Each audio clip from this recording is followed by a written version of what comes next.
To the Commodity Trading Summit. This event is brought to you by TimingResearch and TradeOutLoud. The event is being recorded, and all the recordings will be available as soon as they're processed in the TimingResearch website and also on the TimingResearch YouTube channel. More details will be provided to you along this webinar in regards to the recordings. David Cosbetter and I, Anka Metcalf, will be your host today. So don't forget that we're going to remind you of a little disclaimer. All information provided today is for educational purpose only and should not be construed as investment advice regarding the purchase or sale of securities, options, futures, forex, or any other instrument of any kind. Trading involves a high level of risk and may not be suitable for all investors. You could lose money.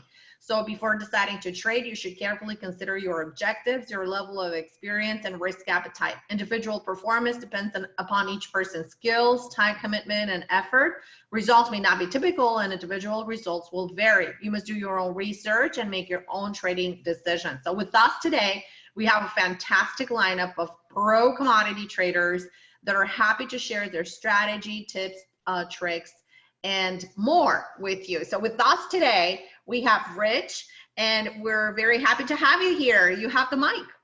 Wonderful. Thank you, Anka. Thank you, David. And welcome to everyone who's joining us live here today. Hopefully, I can get through what I want to impart to you and offer some time for questions. So I hopefully answer what's on your mind as opposed to what I think might be on your mind. My name is Rich Checkan. I'm the president and COO of Asset Strategies International. And today I'm going to present on a topic near and dear to my heart, how to capture the next gold peak. So share the screen here. And I want to start off and just touch on why I chose this topic. I've been doing this a long time. I've been in the industry about a quarter century now, working for Asset Strategies, and gold is near and dear to my heart. And here at Asset Strategies, we mainly focus on holding a small amount of gold or other precious metals in your portfolio as wealth insurance, and I'll get to that in a second. But I had a kind of a disturbing conversation with one of our clients after the last bull market, the one that ended in 2011. I met up with him at the New Orleans Investment Conference, Brian London's show there, and we met every year for years and years. And I walked up to him to have our standard lunch and get caught up, and he greeted me with, "Rich, you let me down." Now, those are words you never want to hear from a client if you're in a service-oriented business. So I dug in a little deeper and I said, "David, what's going on? What's the issue?" He said, "Well, you never told me when to get out of the last bull market." And I said, "Well, did you have a financial crisis? Did you have some sort of financial emergency that would have caused you to get out?" And his answer was no, but I was looking to make profit. Now, that's something he never communicated to me. And it kind of rang a bell that no matter what anybody says, you know, every time somebody calls us up to buy gold, silver, platinum, palladium, rare coins, they always say, "I want this." And our first question is, "What are you buying it for?" And usually they say wealth insurance, or they'll come out and they'll say profit. But my experience tells me that no matter which one you say you want, you really want both. You want wealth insurance in your portfolio, but you never want to buy an asset that goes down in value, right? So even if it's preserving purchasing power, that's a nebulous concept. You want it to perform as well, even though it's really your backstop. So based on that, I dug into one of my favorite quotes of famed investor Bernard Baruch, where he said, "I don't care about the first 20% profit on any investment, and I don't care about the last 20%.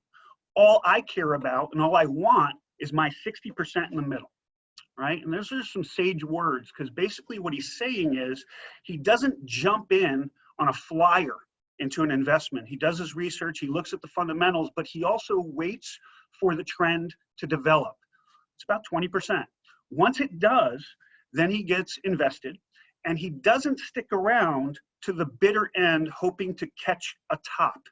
What he does is he gets out when he starts to see the warning signs, and he banks his 60% profit in the middle.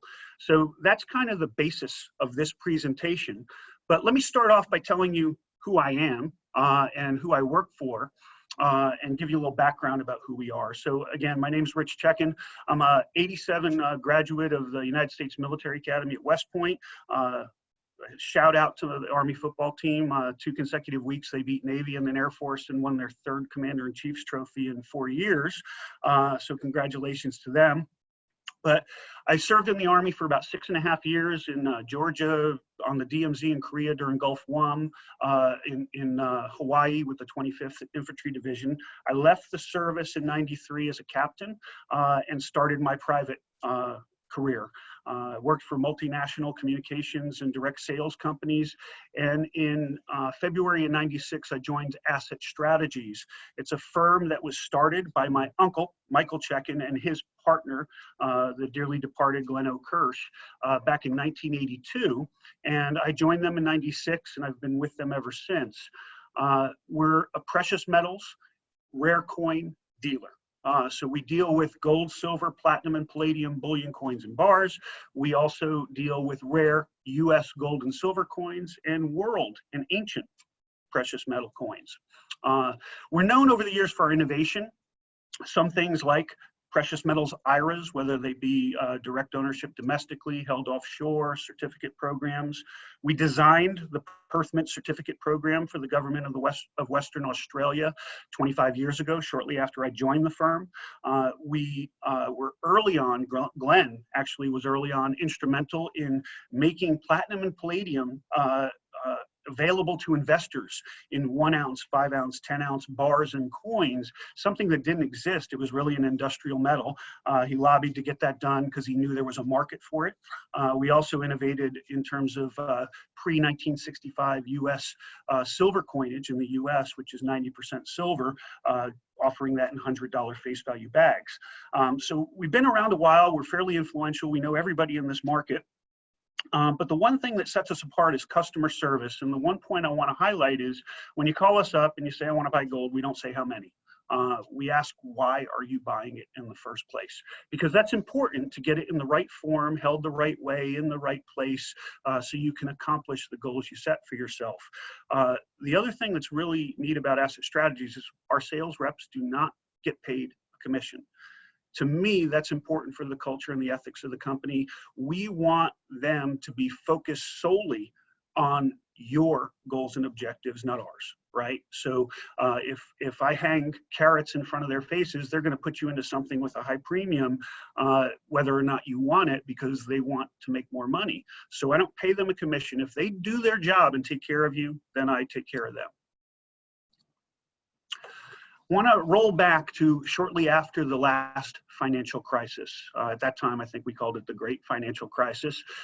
Ben Bernanke got up after one of the FOMC meetings, and he made this quote, which I don't think you can read all of it because of the positioning of the screens, but basically he said, if people feel that their financial situation is better because their 401k looks better, or for whatever reason, their house is worth more, they're more willing to go out and spend.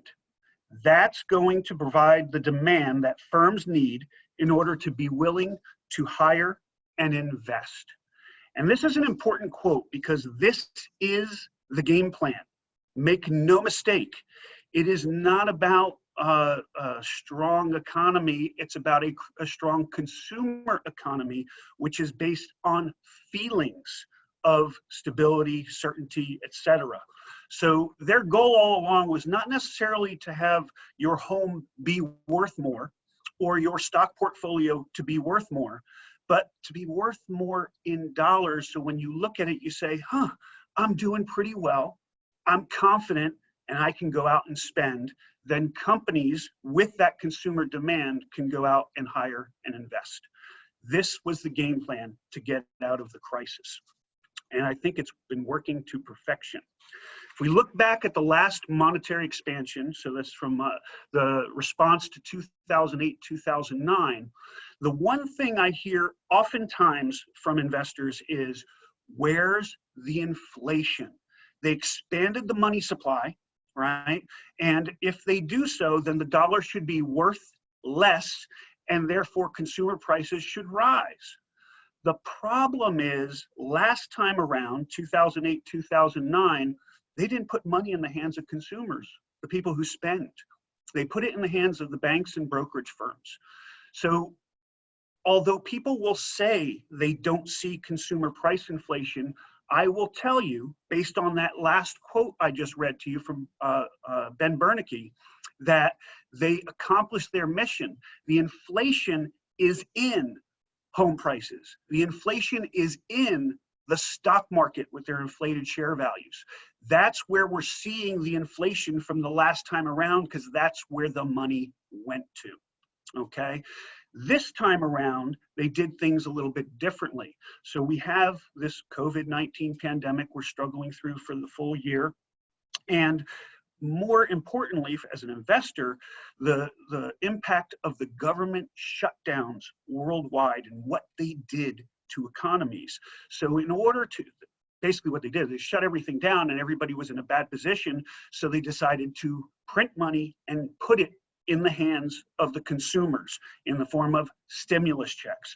They put it in the hands of small businesses through the payroll protection program. So they got the money down to the consumers, and yet still we're not seeing price inflation. It's because they shut down the economies. Where is a consumer to spend their money? They're not flying, they're not traveling, they're not going out to eat as often or at all. There's a lot of changes in society basis the pandemic and the government's response to it. I do think we will see that inflation, and that kind of gets to my next slide. I think first off, we started out in a deflationary period, right? All the prices are going down because nobody's buying anything. There's nobody going out and doing anything. That's turning into, if it hasn't already, into a recession. And that recession will eventually, once the economies start to open back up again, we'll see the impact of consumer price inflation. And I think we're going to have to revisit of what we saw in the 70s, where we had a recession with inflation, what we call stagflation. I think that's where we're going. The impact of all of that on the precious metals market, sorry about my slides here, impact on the investors is they're flocking to gold and silver because they see that potential of inflation. It's not there yet. It's latent or nascent inflation, but it's ready to pounce. They see these artificially low interest rates. The government's keeping the interest rates down and are expected to do so for a long period of time. It's already been a long period of time. That is conducive to gold and silver because there's no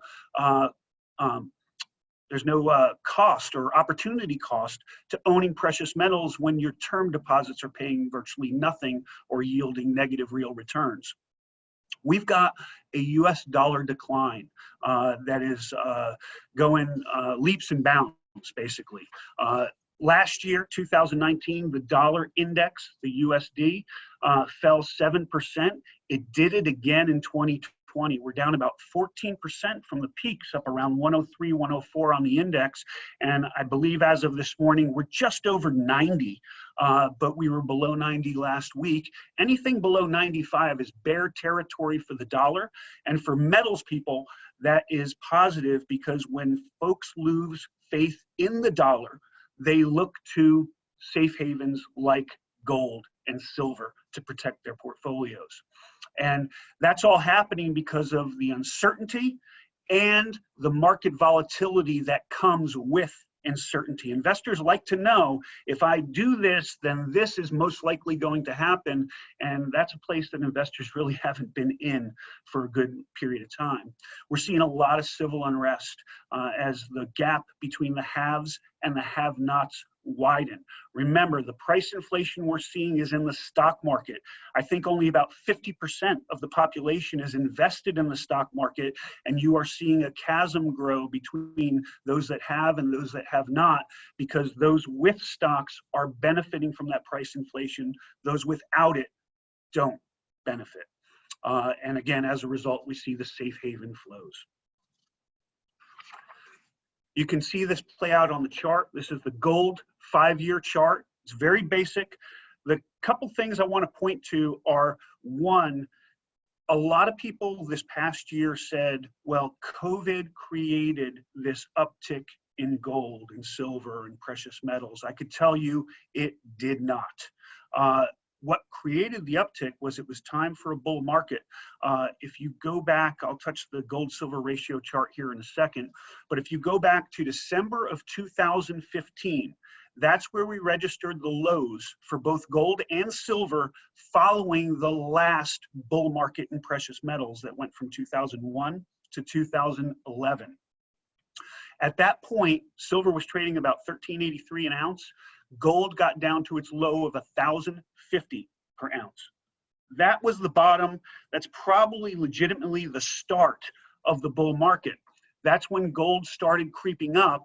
The next time I want you to pay attention is right about May of 2019, because gold was struggling, dealing with a strong resistance level at $1,300 an ounce that was created from the pullback from the last bull market. When gold came through 1,800 on the way down, it went like a hot knife through butter all the way down to 1,050, but it paused briefly at 1,300. Okay, tried to recoup itself and then went further down. So 1,800 to 1,300 was very quick. There was no resistance in between. So we spent about 2 years consolidating just under $1,300, from $1,200 to $1,300. It took a while. There were a few failed attempts to break out, and it didn't until May of 2019. And because there was virtually no resistance at that point, it shot up within about a month and a half to $1,550 an ounce once it finally broke through. That was confirmation that we were in the bull market. I don't believe it was the start of it. Silver follows gold, but lags, right? And then once it catches on and follows gold's lead, then it tends to outperform both to the upside and to the downside. So it went deeper, falling from its high near $50 an ounce in April 2011. It dropped way down, like I said, to about $13.83. So the fall was deeper. It took a while to follow gold and eventually start moving up, and then it shot up. And on the next chart, you'll see this. So this is the gold-silver ratio. So it's a tracking of how many ounces of silver it takes to buy 1 ounce of gold. And folks like to look at this chart because typically, historically, forget about that part way to the right where it spiked. Typically, when you hit a reading of about 80, the trend reverses. When you go down to a level of 35 to 50, it reverses back up. But the gold-silver ratio at 80 tends to suggest historically that gold and silver have bottomed, and they both are going to start rising, but silver will follow and outpace gold, and that GSR number will come down. When it goes down to 35 to 50, it suggests we are at the peak of the bull market, and that will reverse, and both will fall. Silver will fall faster, right? So that's kind of what this chart tells us. The neat thing is earlier this year, we saw that index at an unprecedented, the chart doesn't reflect it, 127. That was a screaming buy signal for silver, and it didn't take very long for it to correct back down to more reasonable levels. Today we sit at 72.46, still working our way back down to 35 to 50. Now, I started the show by saying our firm typically looks to gold as wealth insurance. And my definition of wealth insurance is it's the store of purchasing power with high liquidity for a potential financial crisis you hope to never have. And I look at this portion of your portfolio as very different from a for-profit purchase of gold or silver in your portfolio. So when you look at how to manage this and how to get in and out of the market so you don't get caught at the top like David did in my initial story, the one thing you have to understand is wealth insurance is different. This is not for profit. This is buy and hold always. Now, personally, I believe in about a 10% allocation. Everybody's situation is different, but that number comes from studies that have been done by World Gold Council and others, where they looked at various portfolios with different stock bond mixes in different currencies. And what they found is having less than 8% gold in a portfolio, or having more than 8% gold in a portfolio at all times through all markets, doesn't really help your cause. It's an optimal point to have about 8%. Most people in our industry go with 10 just because the math is easier, okay? But the real number from the studies is about 8%, and you buy it, you hold it, and you never ever sell it unless you have a financial crisis. So let's talk about this. You allocate whatever that number is. Again, for me, it's 10. If you have an emergency, you immediately sell that gold and you meet the financial crisis. And then as soon thereafter as you can, you replenish and build back up to the proper allocation for the next financial crisis you hope to never have. If you never have an emergency, wonderful for you. I suggest passing that wealth on to your heirs, giving them a start in life, teaching them the value of real money. If you do this, then you tend to have all sorts of protections that you wouldn't otherwise. And I'll give you two examples that basically prove when buying gold for the right reasons, there's no such thing as the wrong time or the wrong place. The first one is just an observation. I'm sure you all have watched the markets, you're all traders. You may have noticed that when news like Lehman Brothers or AIG back in the last financial crisis, when their meltdowns occurred, if you look at the markets that day, both stocks and gold fell. The difference is gold immediately recovered within a day or two. And the reason for this is, if you think back to that time frame, people were using their homes as piggy banks, right? They were taking equity out of their home. They were leveraging, so they were taking, say, 100K out, and they were leveraging 2 or 3 times and then making investments in the stock market. The problem was when the financial crises hit, stocks fell, right? Their leverage part of their portfolio basically fell below a level, and they needed to make margin calls. Where do you go when you need money immediately? You go to that liquid store of purchasing power. So people sold off gold, silver, platinum, palladium in order to meet that financial need, meet the margin call, and then right away, bargain hunters came in and started buying on the opportunity. That's why gold rose and recovered so quickly. And we saw this again this year when the news of the pandemic hit. The stock market plummeted, gold fell as well, and then immediately recovered as the bargain hunters dropped in. I'll give you one other example. This is not an investing application for financial crisis, but it's very real.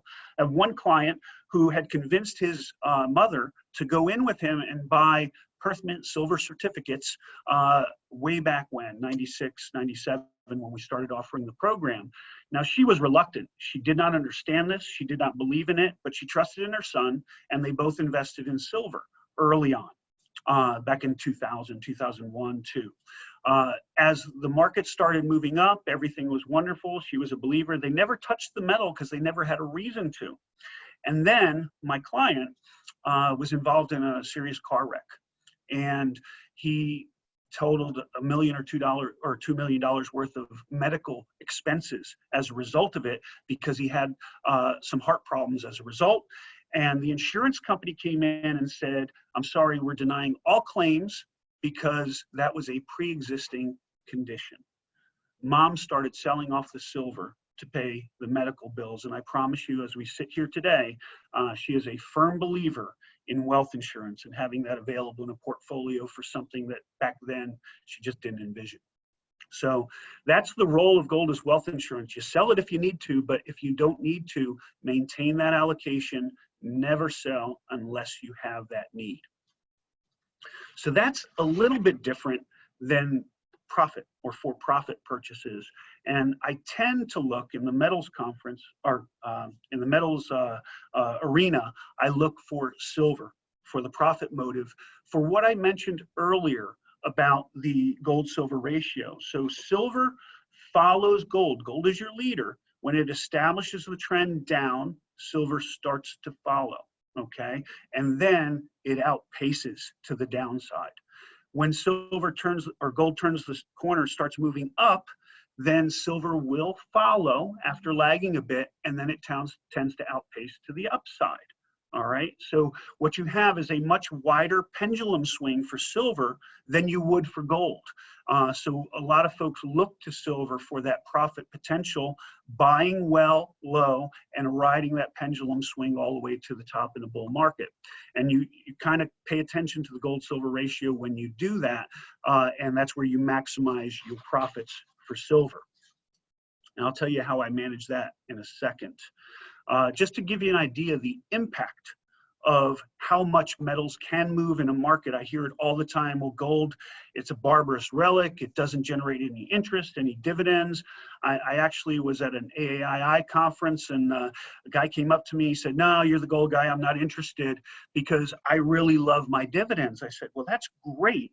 What sort of returns, what sort of dividends are you making?" And he said, "Well, yeah, it doesn't matter, gold can't keep up." I said, "Well, did you realize that from 1971 to 1980, roughly a 9-10 year period, gold went from 37.44 an ounce to 850, and it was up over 2,000%. The last bull market, 2001, 2011, gold went from about 256 and a quarter to 1921.17, a 650% gain. By the way, silver was up 1,000% in those 10 years.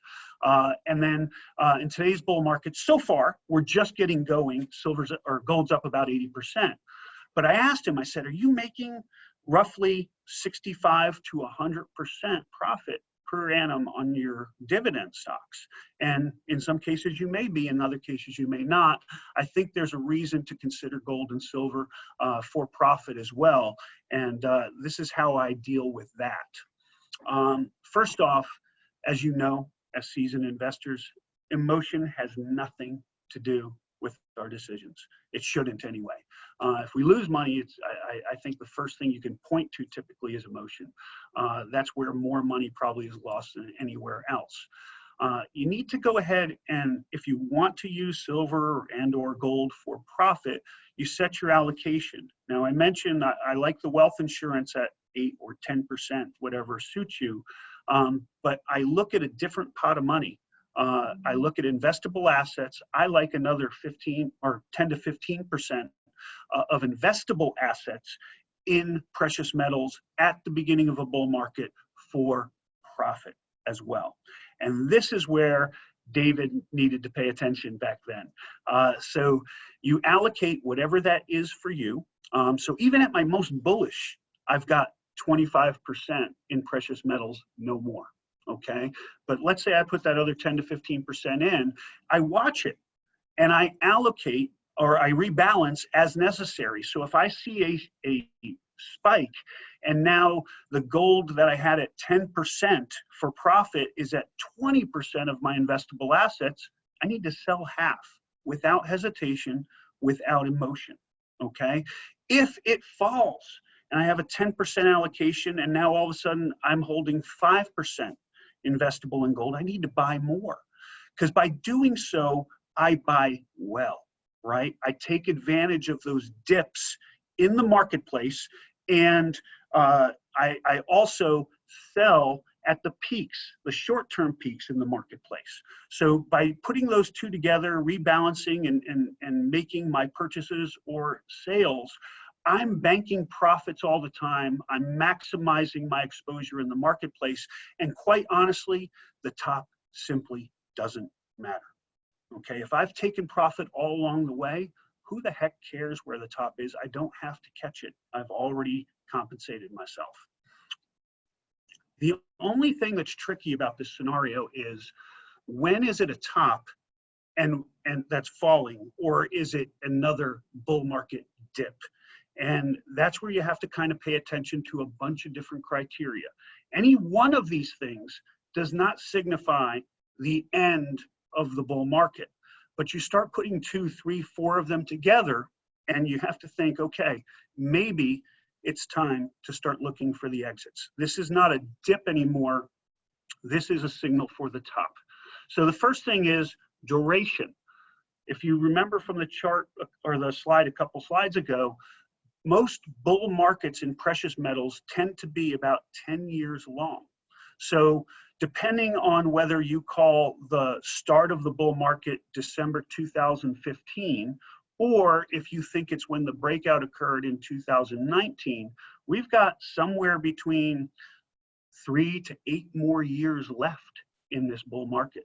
So we have come nowhere near the end of the road in terms of duration.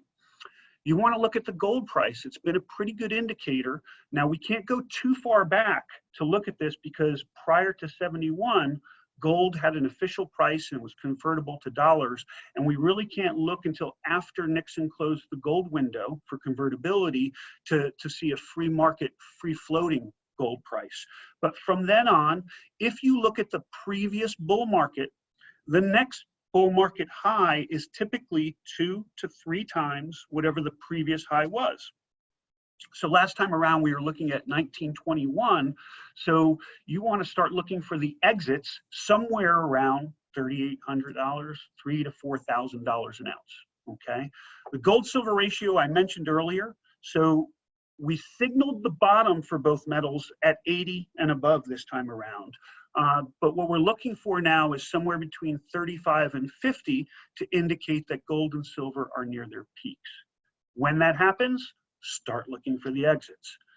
Sentiment, we're not there yet, but everybody that's doing any bit of traveling right now, albeit masked up and socially distanced, if your Uber driver starts giving you tips on how much money they made in gold and silver, then you know that sentiment is turning and you might consider to look for the exits. Interest rates. I mentioned the cost trade-off with interest rates and precious metals returns, right? So if interest rates are down very low, single digits, and you're getting a 0 or negative or low positive real return, that's really no, I guess, competition for precious metals in your portfolio. When it starts rising and we get to high single digits, now all of a sudden you've got a trade-off that you've got to think, okay, am I better taking the safe route and going in term deposits, or am I better holding it in precious metals and looking for those returns? So as interest rates start climbing, higher single digits, you might start looking for the exits. US dollar. This is kind of like the counter to gold, right? So if we have confidence in the dollar, we don't think we need gold. If we have confidence in gold, we don't think we need dollars. Right now, we're in the latter, where we have confidence in gold and we're losing confidence in the dollar. It's down below 90 or 95. When we see it get above 95 and climbing on the US dollar index, it is time to look for the exits. And then the last one I throw in is social and political stability. When we see that return to the conversation, and I dare say it is not there yet, when we see that return to the conversation, then again, start looking for the exits.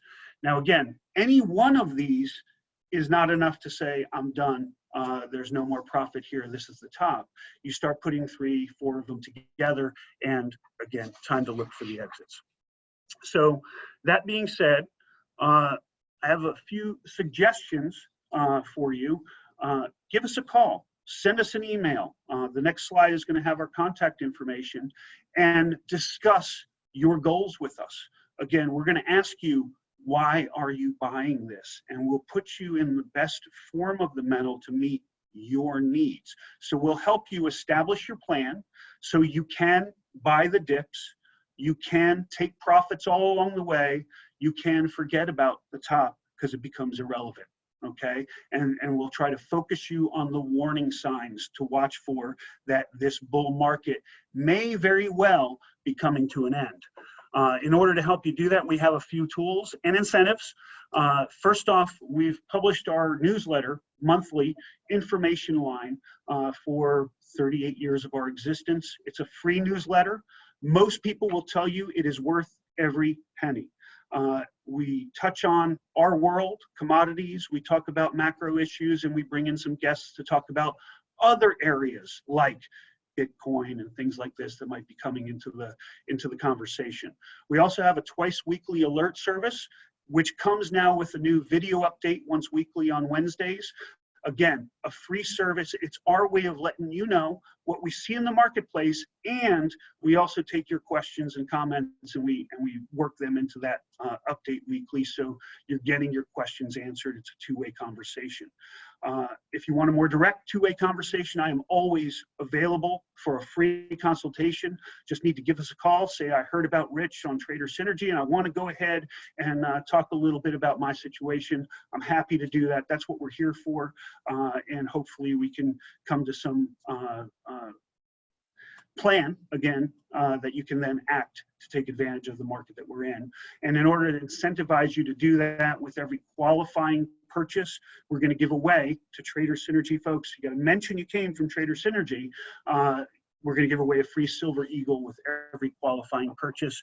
It's not a lot, but it helps you get started. Contact information, Michael Checkan, still very much involved in the company as the chairman and CEO. Myself, Brian Zweig is our preferred client relations manager, and he's got his team to help you as well. Just reach out to us again, toll free, 800-831-0007. That's 10 better than James Bond, by the way. You can call us direct at 301-881-8600, or send us an email at infoasi@assetstrategies.com. You can also visit our website and see all the different ways we have of owning precious metals that can help you suit your needs. And with that, I just kind of want to leave you with our mantra, and it comes from that wealth insurance. It's cut off on my screen, maybe not on yours with the speaker boxes, but our mantra is keep what's yours. And the way we do that, the best way we know to do that, is to have that proper wealth insurance allocation for that financial emergency you hope to never have. And by all means, go ahead and take advantage of what the market's giving you in terms of a bull market to go ahead and make some profits too, that I think would boggle the mind of many dividend investors. And with that, I hope I left enough time to open it up to questions, because I really love to hear what's on your mind and address that for you and the rest of the folks listening here today.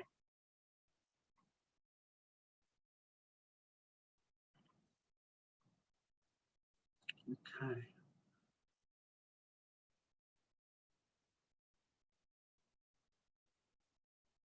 Okay, so I do see one question here from Reg, and it says, lots of good gains, but from 81 to 01, you have a very significant decline. Great if you can average, but if the insurance needs to happen during that time, bad timing for sure at the least. I want to say that's a misconception, Reg, and let me explain. The problem is we measure things in our society with dollars, okay?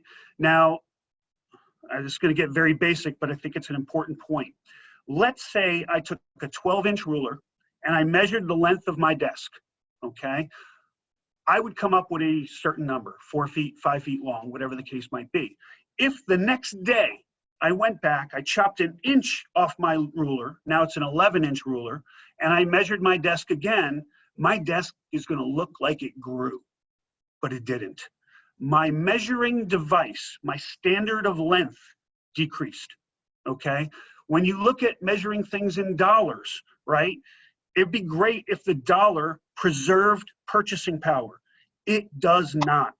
All right, since we came off the gold standard, the dollar's fallen 96% in purchasing power, okay? So our ruler for measuring value or worth is getting shorter all the time, all right? And then we're measuring those same products with it, and they look bigger. They look like they're worth more. Everything, in my opinion, should be measured in gold.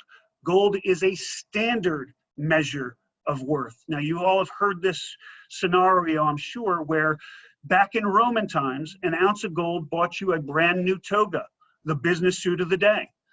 In 1918, shortly after the Fed was created, an ounce of gold was about $18 an ounce. And back then, it bought a nice new business suit, right? So you talk about that period of 1981 to 2001, and you look also at today. So when I started in this business in 96 to 2001, right, gold was down around 256 an ounce, 253 an ounce. I will tell you, because I bought suits when I first came to work for Asset Strategies, that I could buy a nice new business suit at 256. Today, I cannot. Today, I cannot buy a nice new business suit for $18, but I can buy it for an ounce of gold at $1,800, $1,900. Gold is preserving purchasing power, okay? Don't ever lose sight of that. It is a true measure of value and worth. So holding that block for wealth insurance is critical, because no matter what the dollar may be doing in the meantime, gold is doing its job. Don't lose sight of it, okay? And if you have an emergency, it will help you meet those needs. Next question I see up here comes from George, and I hope I answered your question, Reg. Next question comes from George. It says, what is your view on platinum over the coming few years? And, you know, platinum is starting to turn around. It had a brief moment a week or so ago where it was up over $1,000 an ounce. Hasn't been that place for a while. You know, I remember back when, you know, platinum and palladium's roles were reversed here. The problem is we've seen the drop off in diesel engine production, and, you know, palladium and diesel engines at those very high temperatures tends to oxidize, and it doesn't do its job as well in terms of emissions control. So platinum is the choice, but with diesel demand going way down, palladium has kind of emerged as the sister metal in the platinum group of choice, and it's been the best performer in the metal sector for about 6-7 years at this point, maybe 5 years, maybe 6-7 too much. So palladium is in the forefront. I expect both metals, right, to go ahead and follow gold and silver up on their coattails in the near term. However, I really do not see any sort of significant gains in either from here until economies start to open up. Gold and silver have the benefit of being either primarily or at least partially monetary metals in the case of silver. Platinum and palladium are very much industrial metals. Okay, so they're going to get a little bit of a benefit from gold here and silver moving up, but the industry is not there to support that demand. So I think it's going to be a slower road to hoe than with gold or with silver. I see a question here from DW.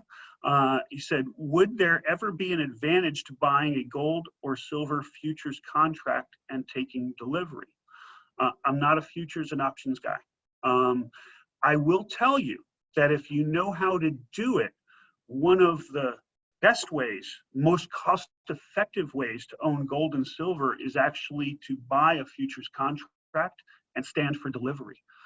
It's a fairly complicated process. Most people don't do it. I think the statistics are less than 2 or even 1% of those who hold contracts ever take delivery.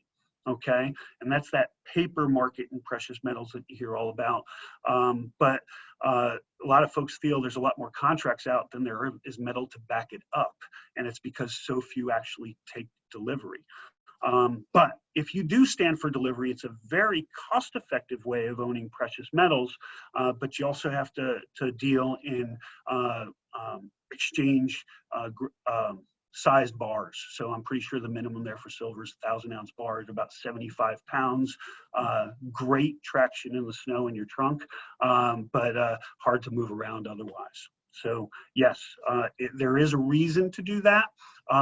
There's another reason too, and it's not for me, it's not for my world, but there are some very good futures and options people that will try to multiply the effects of a rise or a fall in the precious metals by owning futures and options. That's, again, not my world. I deal in physical stuff. We're going to send it to your doorstep or to a depository on your behalf. I see Red just back in, says, I sure don't want to get bogged down in this. It's a big conversation. During that time, gold declined, and that suit went up in price. Pretty much answered. I thought there was a trading strategy that you could employ during that time. The only trading strategy that I might suggest you look at, Reg, in terms of gold and silver is to work that gold-silver ratio, right? So when I look at that peak of 80 or higher, where gold and silver are at their bottom in terms of price, I can do one of three things depending on what my goals and objectives are. If I'm buying for wealth insurance, I think gold, right? And at that point in time, my premium for my insurance policy for my wealth insurance is dirt cheap. Great time to be buying gold for wealth insurance. If I'm focused on profit, I already mentioned earlier, I tend to look more at silver than gold. And that's a great time to be getting into silver at the bottom of that deep pendulum swing to ride it all the way up to the top. If you're a trader, what you typically want to do here, playing the gold-silver ratio, is when it hits that bottom where, let's say it's 80, or in this case, it got to 127 ounces of silver to 1 ounce of gold, what you want to do at that point in time is you want to sell your gold and you want to buy silver with the proceeds. And then when the gold-silver ratio works its way back down to 35 to 50, you then in turn want to sell your silver and purchase gold with the proceeds. That's a common trading strategy with the GSR. We see Michael Harris, good presentation. Thank you, Michael, I appreciate it. In your opinion, what is the best way to keep gold in the highly unlikely case governments will try to confiscate in the future? Well, got a couple thoughts here, and I'm glad that question came up. I think, now I'm a metals dealer, but I don't buy into the hype and the fear of confiscation, and I'll tell you why. I think that tactic has been used over the years to the advantage of rare coin dealers who sell coins at much higher premiums than bullion coins and bars. And their goal is, if you're coming to buy gold, they say, ooh, back in 1933, the government confiscated gold. You don't want to own bullion. What you want to do is you want to own the legal tender coins that were not confiscated back then. Well, I have a couple problems with that because I think really what they're trying to do is to get you not to pay a very low premium and have a low entry price on gold. They're trying to seed their pockets with your capital by selling you high premium rare coins. And they're the ones that are most likely to make this argument to you. The reason I don't buy into it is because, well, first off, last time around when they confiscated gold, they did not collect those legal tender coins. However, who's to say they don't do it this time, right? The second point, and I think this is even more important, is back in 1933, if you'll recall, gold was convertible to dollars, right? All the way up until 1971 when we closed the gold window, all right? So it was convertible, and the goal here, I am absolutely convinced, was not to own your gold. The goal was to devalue the US dollar in a form that the public would swallow, right? So they collected all the gold that was held at an official price. They revalued the gold higher, and in effect, they devalued the US dollar with which it was tied. So this was all about devaluing the dollar. It had nothing to do with gold. It's not about confidence. The market in gold comparatively is so tiny, it doesn't make a bit of a difference. It was because it was an official price. They wanted to change that price higher to therefore devalue the dollar in a way that we would not care, not miss it, not notice it, okay? Since 1971, gold is not convertible to the dollar. I do not see that threat happening again. The only reason I can think that the government might confiscate gold now is if they really wanted to piss off the entire population. I don't see it happening, okay? So if you're buying for wealth insurance, stick with bullion.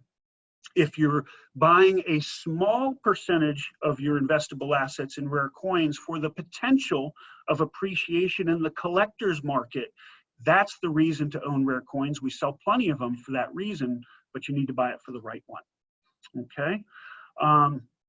George came in, says, I'm concerned and displeased about Bitcoin hurting gold. Any comments? Will digital currencies potentially be adopted by central banks hurt or help gold? Okay, so I hear this all the time. It's a big argument. I was in 2 gold versus Bitcoin debates this past year. Although on the second one, I don't know how I lost in terms of legacy, but in both cases, gold won.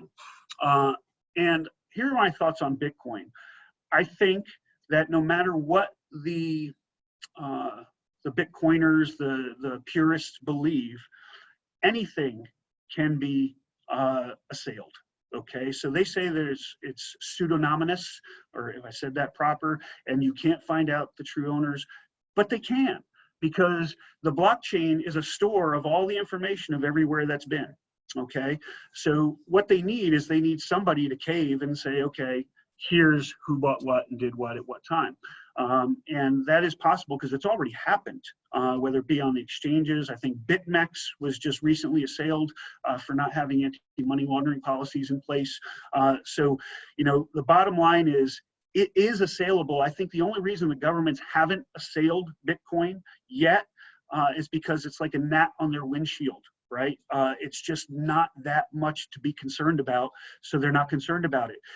I do think that the power the government has is over the money and therefore over the people, and they're not going to give up that power to a free market option to fiat currencies. I kind of wish they would, because I think the free market and the private industry would do a better job of finding the true value of a fiat currency, but I don't think they're going to let that happen. I do expect the government to take on crypto-based digital currencies. I think eventually, and they're all working on this technology now, that is what the dollar or the euro or what have you goes to, a central bank issued cryptocurrency. Now, all that being said, my only real problem with Bitcoin is this idea that it's gold. There's a commercial out from Grayscale ETFs right now saying, oh, ditch your gold, buy Bitcoin. It's so much better for all these reasons. I do think Bitcoin is for real. But let's face it, on January 3rd, it's going to be 12 years old. Okay, I've been selling gold for 25 years, and that's 1/200th of its lifetime. Gold is gold. There is no substitute. Bitcoin wants you to think it's like gold because they're searching for credibility of an infant asset class. Doesn't mean it's bad. It just means it's an infant, immature asset class. To me, that screams of speculation. 1-2% tops. Go ahead, make those wild profits. Hopefully you get out before it drops from 20,000 down to 3,500 and then starts working back up again. But that is very much a speculative market. You want to put money in there. I believe that you don't mind losing. And the only thing I would suggest is if you make those crazy profits, rebalance, take some of that off the table at the peak and bank it into something real, gold. Okay? I hope that answered your question. Let me see. Thank you for your time. Have a safe and Merry Christmas. Same to you, Reg. Thank you so much. From Michael, if WWW goes down for some reason for extended period, gold may skyrocket. Yeah, I tend to agree with you. That's another one of the Achilles heels of Bitcoin and cryptocurrencies in general. And you know, I'm not a Bitcoin expert. I think there's really 2, maybe a few more that matter out of the 9,000 cryptos that are out there. But it's probably Bitcoin, Ethereum, and maybe 1 or 2 others. But again, I look at that strictly as a speculation at this point. I hope it works out. I would love it if that would replace the dollar and the euro and everything else, and there'd be accountability once again, a reason to balance a checkbook at the government level, because we sorely need it. But yes, if there's an EMP, you know, electromagnetic pulse, if computers are down, your Bitcoin may not be gone, but if you can't access it, what's it worth at that moment when you need it? Gold is real. You can hold it in your hand and nobody manages it. Nobody mismanages it. Okay. I don't know if there's any other questions at this point, but I think I went through the whole list and we've got about 5 minutes left. I'm here and I'm all yours if you have something else for me. If not, I'll leave you with this point. Make no mistake, we are in a bull market in precious metals. I believe it started in 2015. I think we have at least another 5 years left in this thing. We have only scratched the surface of the potential of gold and silver's appreciation in a bull market. So over the next 5 years, I expect it to come along pretty darn well. I was actually surprised that gold took out the previous all-time high already this year. And if the pandemic and the government shutdown had anything to do with the gold market and the silver market, it was that it threw kerosene on a fire that was already burning. And that's why we hit 2075 so quickly. Okay, and then pulled back on some profit taking and consolidation, but I fully expect the next move will be higher from here.